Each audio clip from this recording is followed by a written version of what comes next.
mean, you're going to reach a point. Sideways, not much of anything, especially when the liquid starts to get low.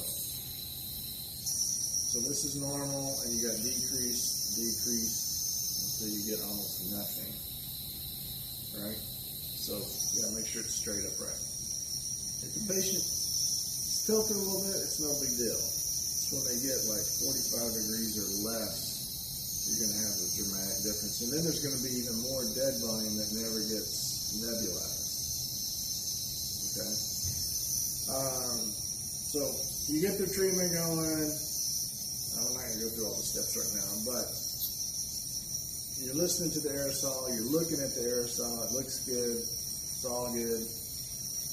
Have them sitting upright as much as they can, and if they can't, then we're going to have to make some modifications to this, and I'll show you that in a minute, we'll do it as a group. But right now, I just want you to kind of see it, hear it, know what it looks like, know what it sounds like.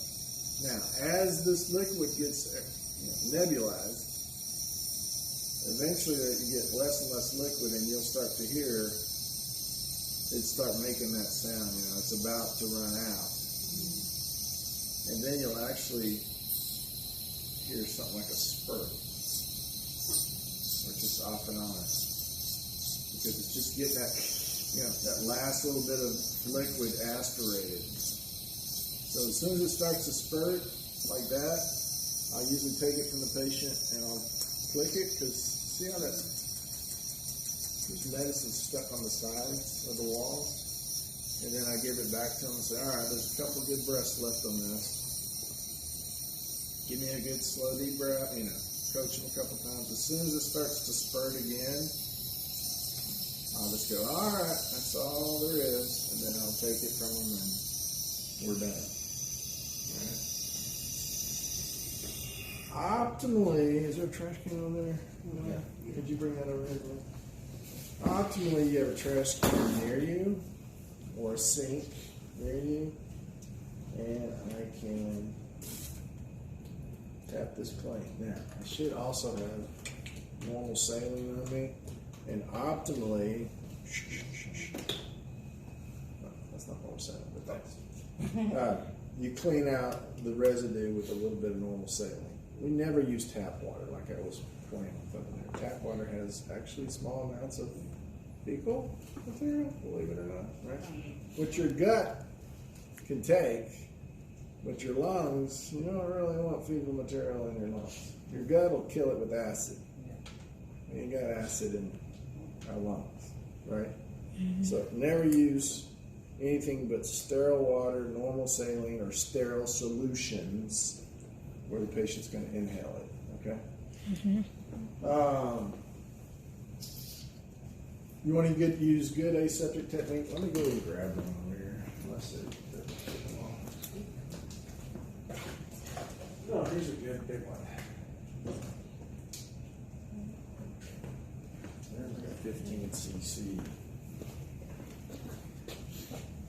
So you're going to practice. We don't sit there and go, yeah, we don't do that. You just open it up a little bit. And there you go.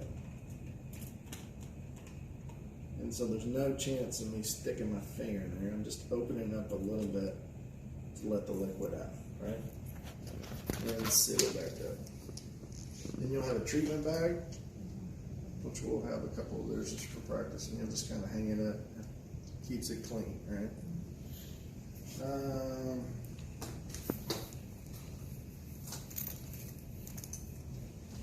So these are small volume nibs, but different types, right? Small volume nibs, dosimetric, breath enhanced, and just constant output. Here's like a large volume nib, right, that we learned last unit. I have a couple of these. This is for bland aerosol delivery. Your standard large volume nib is strictly for bland aerosol delivery. Specialized large volume nibs, and what I mean by specialized is designed to give a specific aerosol particle size, right? Smaller more than 1 to 5 micron range, right? These would be large volume meds specific to medication delivery. Remember I was telling you the Hope? Hope's probably the most common brand. What did Hope's, when I tell you what Hope helps me remember? I hope they get, something like that. Something about, hopes this work? No. Yeah, We hope it works, so we hope we don't have to intubate you.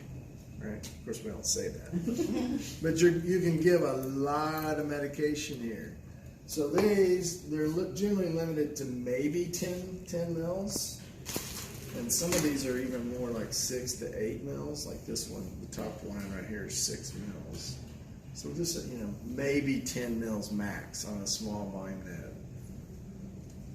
A large volume neb, look, we're getting like 200.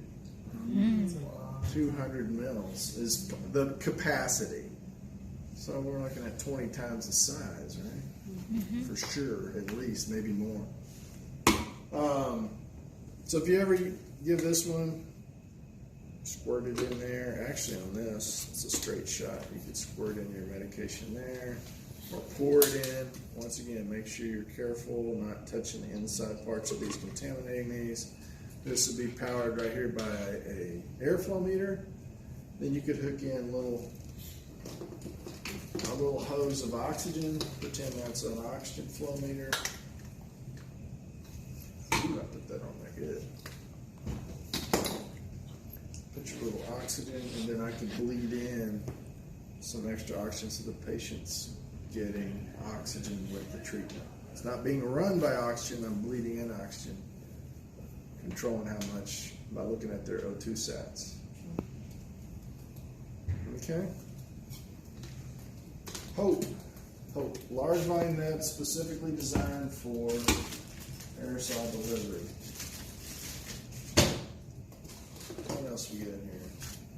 Speaking of large volume nebs, for bland aerosol, we've already kind of gone over these, but you should know these anyway. What's this? T2, T-bar. What's this? Tray collar. What's this? Face tint. And then we already gave y'all an aerosol mask. Let's see what. So make sure you know the different devices. Remember I was showing you this one on the. This would be something like this, where it's capturing that extra medication that's not being inhaled, and then they'll take it, and anyway, we don't do that anymore, but that's what this is. I think I showed you this as a picture, right? What does this look like? Absolutely, looks like a non-rebreather, right? So they need high FiO2s, this patient. Well, if I want to give them a breathing treatment with it, then I get the little neb part and stick it on like so, and now I can run this on oxygen. I can run this with oxygen. They're getting plenty of oxygen, high FiO2, and they're breathing medicine. Little gadget there. Let's see what else we got here.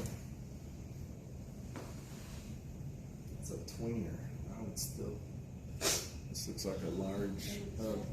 Since this is well over 10 mils, I would consider this a large volume nebulizer to deliver meds. That'd be for a child? Oh, here's an aerosol mask. That's a pediatric aerosol mask, yes.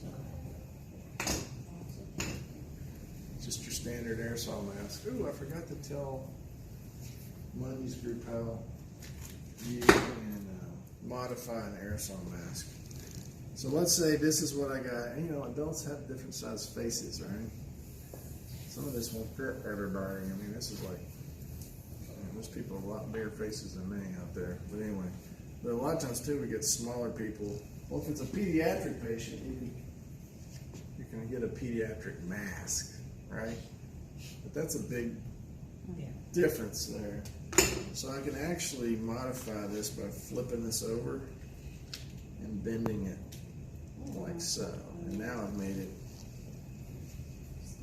it's not that size, but it's a lot smaller than it was, right?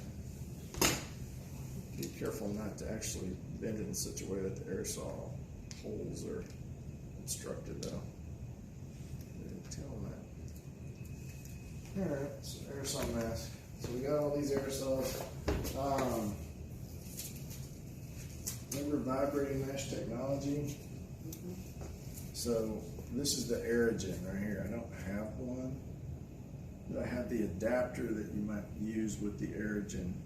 So this is your vibrating mesh technology device. So this is providing the energy to the little cone there that's vibrating and pushing the liquid through the little mesh. Speaking of mesh and vibrating mesh technology, I do have an example of one, I just don't have that one.